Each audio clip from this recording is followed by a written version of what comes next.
Hello my children, welcome to all of in Pandey tutorial. आज हम आप लोगों को वास्तविक संख्या के 5 सबसे महत्वपूर्ण प्रश्नों को हल करेंगे जो यूपी बोर्ड एग्जाम में बार बार पूछे जाते हैं।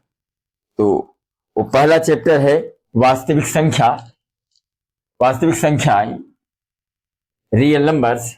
इसमें पहला क्वेश्चन है जो कि मोस्ट आईएमपी क्वेश्चन है कि दिया गया है कि SCF 255 867 बराबर 51, तो LCM 255 867 का मान ज्ञात कीजिए। यानी कहने करते बेटा कि जो दो संख्या दिया है 255 867, 255 867 दोनों का SCF कितना दे रखा है 51, तो पूछा है कि 255 867 का LCM कितना होगा। इसमें दो संख्या हमें मालूम है। पहली संख्या कितनी मालूम है?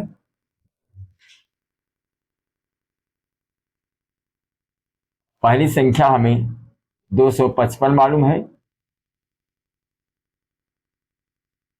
दूसरी संख्या हमें 867 मालूम है और यह CF कितना मालूम है 51। LCM बेटा पूछा, LCM पूछा हुआ है। एक सूत्र होता है बेटा, जैसा कि हम जानते हैं कि पहली संख्या गुणे दूसरी संख्या बराबर SCF गुणे LCM, SCF गुणे LCM। इसमें क्या पूछा है? LCM पूछा है, तो LCM बराबर क्या होगा? LCM बराबर हो जाएगा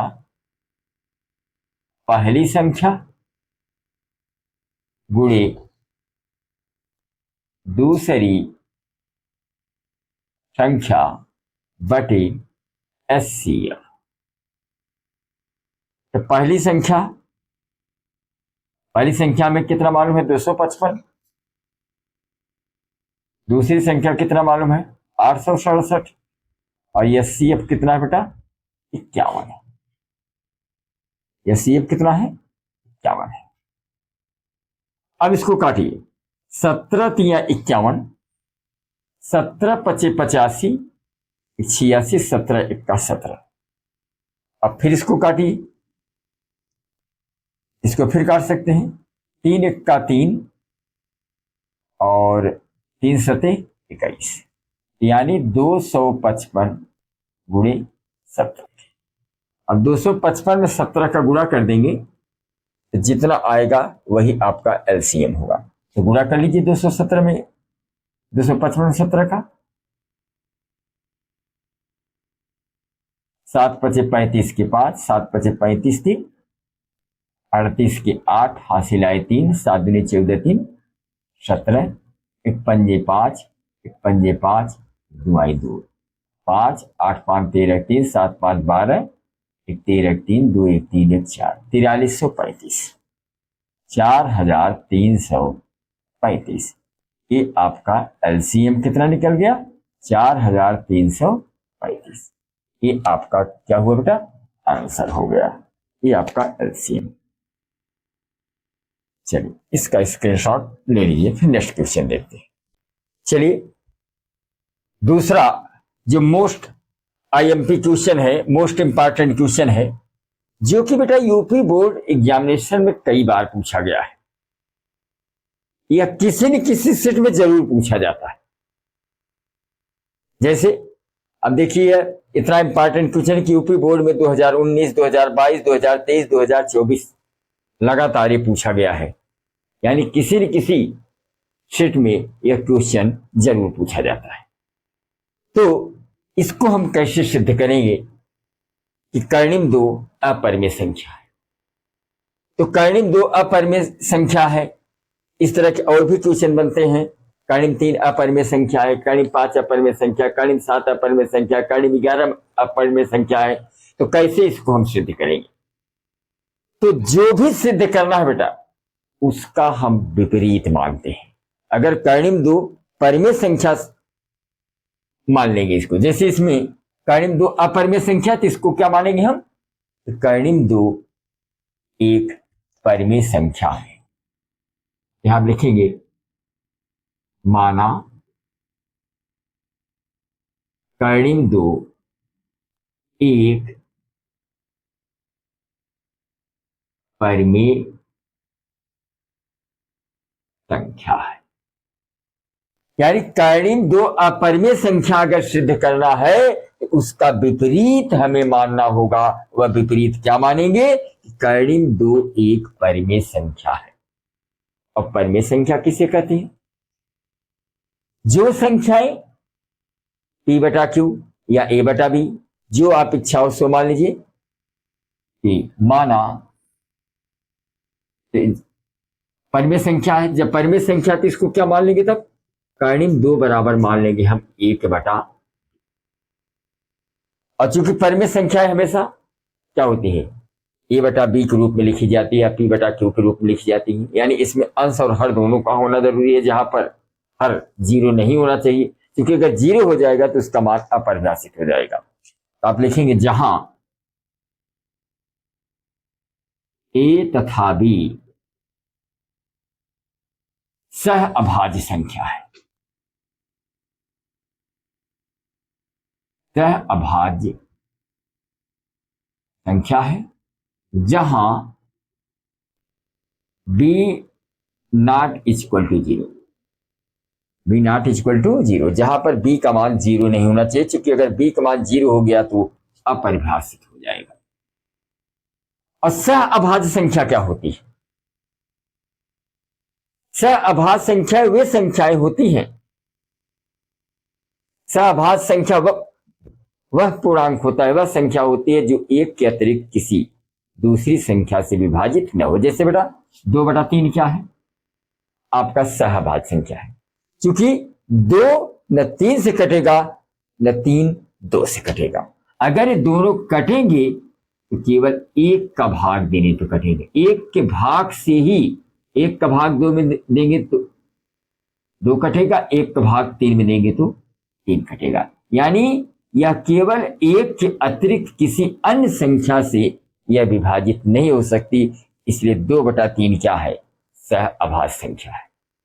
और अगर यह किसी एक के अलावा किसी अन्य संख्या से विभाजित हो गई तब यह सहभाज्य संख्या नहीं।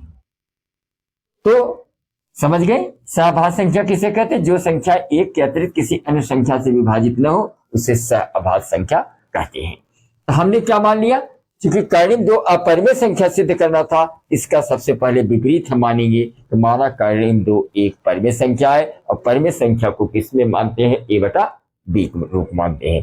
कर्णिम 2 बराबर हमने क्या मान लिया? 1 बटा b। अब क्या करेंगे? इस कर्णिम 2 को हटाना है तो क्या करेंगे? दोनों पक्षों का वर्ग करने पर क्या आप लिख देंगे? दोनों पक्षों का वर्ग करने पर, दोनों पक्षों का वर्ग करने पर। वर्ग क्यों करें? ताकि कर्णी हट जाए। तो कर्णिम 2 का वर्ग बराबर a बटा b का वर्ग। कर्णिम 2 को वर्ग करेंगे बेटा 2 आएगा, कर्णिम 2 को वर्ग करेंगे 2 आएगा। कैसे आएगा? क्योंकि बेटा जब कर्णिम 2 का वर्ग करेंगे 2 कैसे आएगी? जरा इसको देखिए। तो जैसे जब भी कर्णी हटाते हैं तो उसकी घात क्या लगता है? 1 बटा 2, और 2 आपका है ही पहले से, 2 से 2 कट गया तो क्या आया? 2। तो समझ गए ना? तो जब भी हम किसी संख्या का कर्णी में वर्ग करेंगे, कर्णी का वर्ग करेंगे तो कर्णी, यानी कर्णी से आप कर लीजिए कर्णी से 2 कट गया तो क्या आया? 2 बराबर a स्क्वायर करेंगे तो a स्क्वायर के बटा b स्क्वायर। समझ गए? यानी कर्णी 2 को वर्ग करेंगे 2 आएगा, और यहाँ पे ये 2 इसके भी ऊपर है, इसके ऊपर, तो a स्क्वायर के बटा b स्क्वायर। अब इसके भी बटे 1 करके बेटा हम तिर्यक गुणा करेंगे तो क्या हो जाएगा? 2b square. 2b स्क्वायर बराबर a स्क्वायर का a स्क्वायर। तो खाली b स्क्वायर बराबर क्या हुआ? a स्क्वायर के बटा। अब इसको क्या मान लेंगे बेटा? इसको हम मान लेंगे समीकरण 1। इसमें मैं देख रहा हूं कि a स्क्वायर 2 से विभाजित है, a स्क्वायर 2 से विभाजित है, a भी 2 से विभाजित होगा। कैसे होगा? मान लीजिए अगर एक मान हम 2 ले लें, एक मान क्या ले लें? 2, यहां पर एक स्थान पर अगर 2 रखेंगे तो 2 घात 2 बटे 2, 2 दूनी 4। अगर a का स्क्वायर हमने किया 4 आया, और 4 अगर 2 से विभाजित है, अगर यह स्क्वायर हटा दें 2 भी 2 से विभाजित हो जाए। अर्थात हम कह सकते हैं कि a स्क्वायर अगर 2 से विभाजित है, a भी 2 से विभाजित होगा। तो आप लिखेंगे यहां पे कि a स्क्वायर 2 से विभाजित है, 2 से विभाजित है, तो a भी 2 से विभाजित होगा। तो a भी 2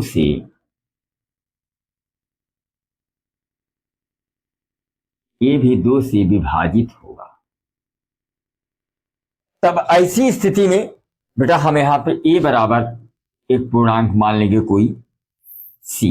उसके लिए चूंकि a बराबर हमने क्या मान लिया 2c, जहां c पूर्णांक, जहां c पूर्णांक, तो समझ गए a बराबर हमने 2c मान लिया।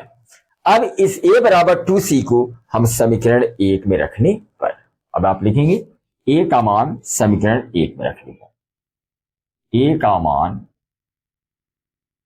समीकरण 1 में रखने, समीकरण 1 क्या है बेटा आपका, b स्क्वायर बराबर a स्क्वायर के बटे 2। b स्क्वायर वैसे है, a के स्थान पर क्या लिख देंगे, a के स्थान पर हम 2c लिख देंगे, 2c का होल स्क्वायर के बटे 2। तब b स्क्वायर बराबर क्या हुआ, 2 दूनिया 4 स्क्वायर के बटे 2। अब 2 से 2 काट दिए, 2 दूनी 4, बी स्क्वायर बराबर क्या निकला 2c स्क्वायर। तो c स्क्वायर बराबर क्या हुआ, b स्क्वायर के बटा, b स्क्वायर के बटा। अब यहां देखिए, इसको भी देखिए इसी प्रकार, इसमें देखें तो यहां भी b स्क्वायर 2 से विभाजित है, तो b भी 2 से विभाजित, जैसा कि मैंने इसमें बताया a स्क्वायर अगर 2 से विभाजित है, a भी 2 से विभाजित होगा। इसी प्रकार इसमें भी b स्क्वायर अगर 2 से विभाजित है, तो b भी 2 से विभाजित होगा। तो आप लिखना होगा यहां पे b स्क्वायर 2 से विभाजित है, तो b भी 2 से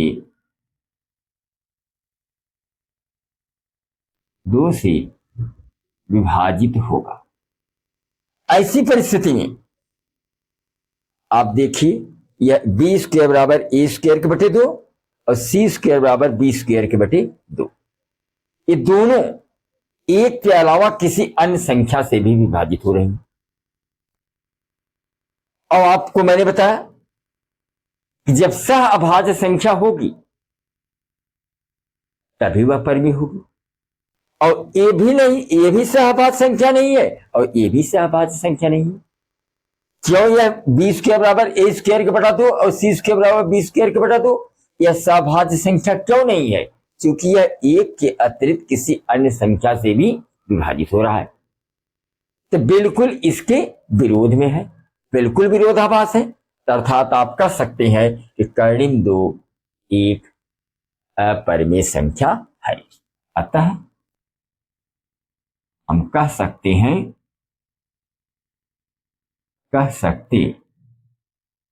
कि कर्णिम 2 एक अपरिमेय संख्या। परिमेय इसलिए नहीं होगा बेटा क्योंकि ये संख्याएं जो हैं एक के अतिरिक्त किसी अन्य संख्या से भी विभाजित हो रही हैं। चलिए इसका स्क्रीनशॉट ले लीजिए। चलिए एक तीसरा जो मोस्ट आईएमपी क्वेश्चन है, कि सिद्ध कीजिए कि कर्णिम 3 अपरिमेय संख्या है। और ये भी बेटा देखिए यूपी बोर्ड 2019, 2020, 2022, 2023, 2024 में प्रश्न पूछा गया है। इतना मोस्ट आईएमपी क्वेश्चन है बेटा। अब इसको अगर हमें कर्णिम 3 अपरिमेय सिद्ध करना है तो सबसे पहले क्या करेंगे? अपरिमेय है तो इसको हम परिमेय मान लेंगे, क्योंकि अगर किसी को सिद्ध करना है तो उसके विपरीत हम मान के ही सिद्ध करते हैं। अगर कर्णिम 3 अपरिमेय संख्या है, इसको हम क्या मान लेंगे कि माना कर्णिम 3 एक परिमेय संख्या है। माना कर्णिम 3 एक परिमेय संख्या है। तो परिमेय संख्या बेटा हमेशा किस रूप में लिखा जाता है? ए बेटा बी के रूप में लिखा जाता है। अर्थात क्या हो जाएगा? कर्णिम 3 बराबर 1/b आप लिखेंगे, जहां ए तथा बी सह अभाज्य संख्या है, जहां B not equal to 0। B not equal to 0 यानी बी का मान 0 नहीं होना चाहिए, क्योंकि बी का मान अगर 0 ले लेंगे तो अपरिभाषित हो जाएगा। हमने मान लिया कर्णिम 3 बराबर a/b। चूंकि अब एक कर्णी को हटाना है, हम दोनों पक्षों का वर्ग कर देंगे। दोनों पक्षों का वर्ग करने पर क्या हो जाएगा? कर्णिम 3 का वर्ग। क्या हो बेटा? कर्णिम 3 का वर्ग बराबर a/b का वर्ग। जब इस कर्णिम 3 को वर्ग करेंगे तो कर्णी हट जाएगी, तो केवल 3 बचेगा। 3 बराबर a स्क्वायर के बटा b स्क्वायर, क्योंकि स्क्वायर इसके ऊपर है। अब यहाँ 3 के बटे 1 करके क्रॉस मल्टीप्लीकेशन से गुणा कर देंगे। क्या हो जाएगा? a स्क्वायर का a स्क्वायर बराबर 3b स्क्वायर की। b स्क्वायर बराबर क्या हुआ बेटा? a स्क्वायर के बटे 3। अब इसको क्या मान लिया? समीकरण 1। अब इसमें आप देखिए a स्क्वायर 3 से विभाजित है, a भी 3 से विभाजित होगा। जैसा कि मैंने इसके पहले वाले सवाल बताया, अगर एक मान हम 3 ले लेते हैं तो 3 त्रिक का 9, 9 किससे कटेगा? 3 से। तो 7 जाहिर है कि 3 भी 3 से कट जाएगा। यहां पर लिखेंगे a स्क्वायर 3 से विभाजित हैं तो a भी 3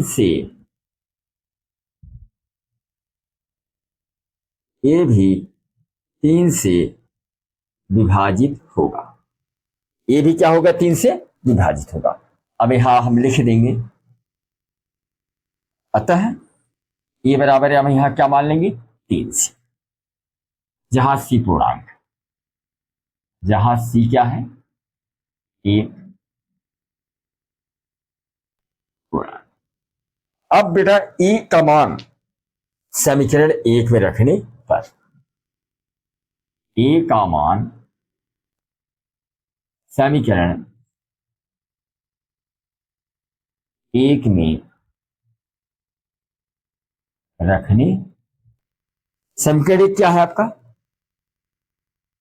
b स्क्वायर बराबर a स्क्वायर के बटे 3। b स्क्वायर वैसे एक का स्थान पर हम क्या लिखेंगे? 3c। 3c का होल स्क्वायर के बटे 3। तो b स्क्वायर बराबर 3 त्रिक का 9c स्क्वायर के बटे 3। अब इसको काटिए, 3 त्रिक का 9। तो b स्क्वायर बराबर क्या निकला? 3c square. तो c स्क्वायर बराबर क्या हुआ? b स्क्वायर के बटा 3। अब देखिए ये समीकरण 2 बन गया।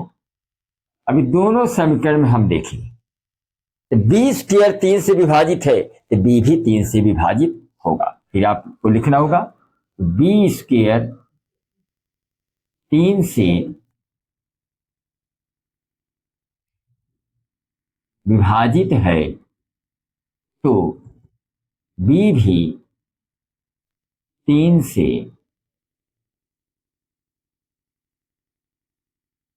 विभाजित हो।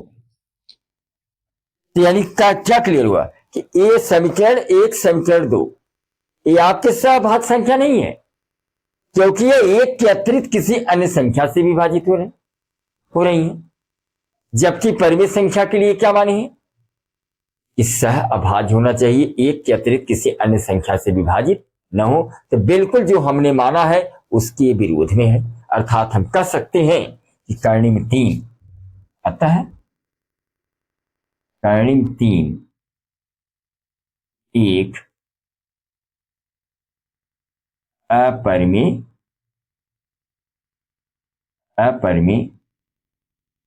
संख्या है। तो बेटा अब जो है आप क्या करेंगे, जैसे और भी क्वेश्चन आपके बन सकते हैं, जैसे कर्णिम 5, कर्णिम 7, कर्णिम 11, कर्णिम 13 सिद्ध करिए एक अपरिमेय संख्या, सिद्ध करिए अपरिमेय संख्या, अपरिमेय संख्या है।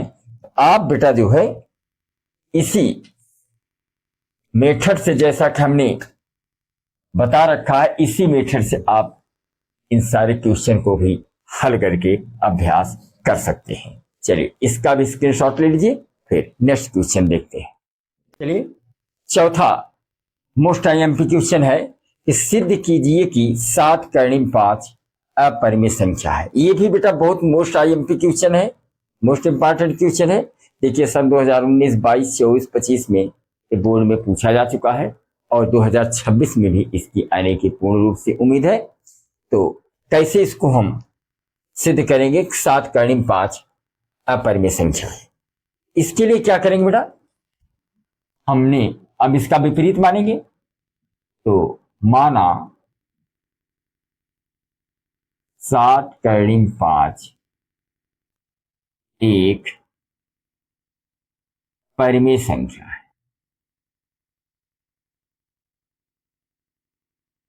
एक परिमेय संख्या है।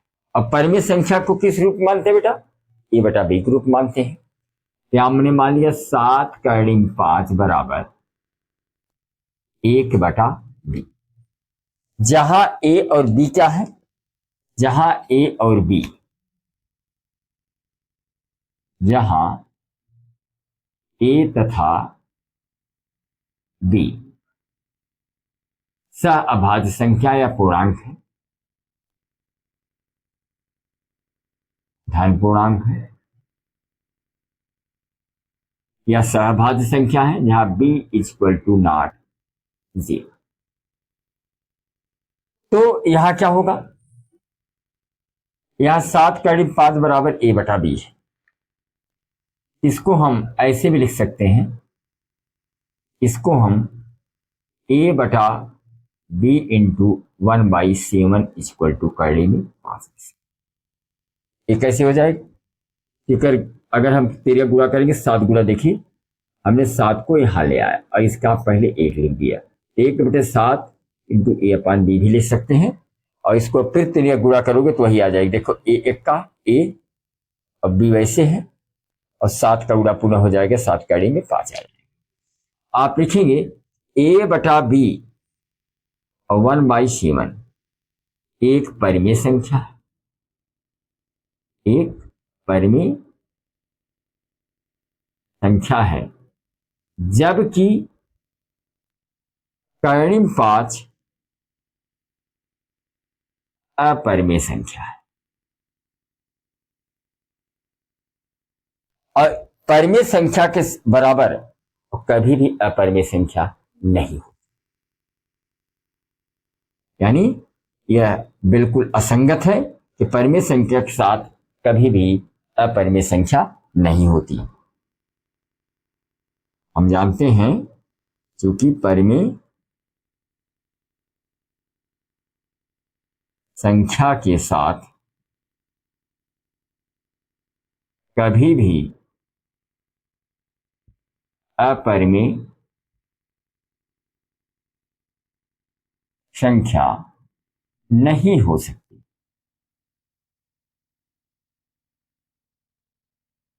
अतः यह असंगत है, यह असंगत है। अतः हम कह सकते हैं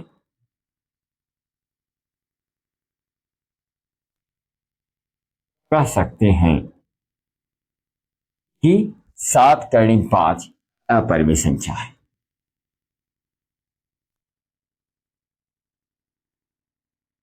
अपरिमेय संख्या। चलिए इसका भी स्क्रीनशॉट ले लीजिए। चलिए 5वां क्वेश्चन है कि सिद्ध कीजिए कि 5 प्लस कर्णिम 3 एक अपरिमेय संख्या। ये भी क्वेश्चन बेटा देखो कई बार पूछा गया है, 2019, 20, 22, 23, 25 यूपी बोर्ड में पूछा जा चुका है। बहुत ही इंपॉर्टेंट क्वेश्चन है। तब इसको हम कैसे सिद्ध करेंगे? अपरिमेय संख्या, तो इसको हम कैसे सिद्ध करेंगे? इसको हमने मान लिया, माना 5 प्लस कर्णिम 3 एक परिमेय संख्या, एक परिमेय संख्या। तो परिमेय संख्या हमेशा क्या होगा बेटा? ए बटे बी के रूप में लिखा होगा या पी बटे पी के रूप में लिखा होगा। तो 5 प्लस कर्णिम 3 बराबर हमने क्या मान लिया? 1 बटे बी। ए बटे बी क्या है? आपका परिमेय संख्या। कर्णिम 3 इधर ही रहने दो, ए बटा बी अपने स्थान पर, प्लस कर्णिम 3 उधर गया, प्लस 5 उधर चला गया, क्या हुआ? -5। तो ए बटा बी परिमेय है और 5 भी क्या है? परिमेय है। आप लिखेंगे ए बटा बी तथा 5 परिमेय है, परिमेय संख्या है। अतः इनका अंतर भी क्या होगा? परिमेय ही होगा। अतः इनका अंतर भी एक परिमेय संख्या होगी। जबकि कर्णिम 3 क्या है बेटा? अपरिमेय है। जबकि कर्णिम 3 क्या है? अपरिमेय है। हम जानते हैं कि कभी भी परिमेय और अपरिमेय एक दूसरे के बराबर नहीं हो सकते। हम जानते हैं कि एक परिमेय संख्या और एक अपरिमेय संख्या,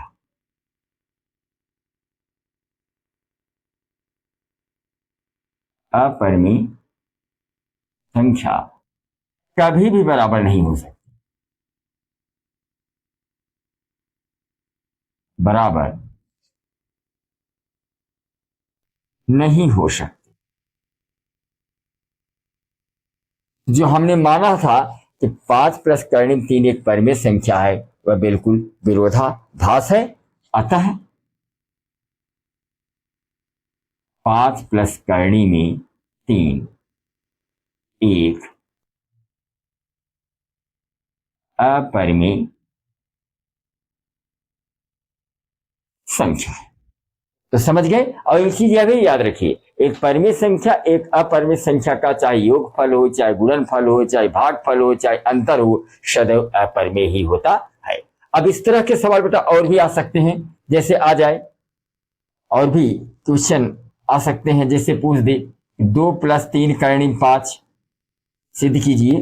2 प्लस 3 कर्णिम 5 अपरिमेय संख्या है, या 3 प्लस कर्णिम 2 अपरिमेय संख्या है, 5 प्लस कर्णिम 7 अपरिमेय संख्या है, 3 माइनस 2 कर्णिम 3 अपरिमेय संख्या है। इस तरह के सवाल और भी बन सकते हैं। तो आप जो है इसका अभ्यास करें। चलिए इसका भी स्क्रीनशॉट ले लीजिए।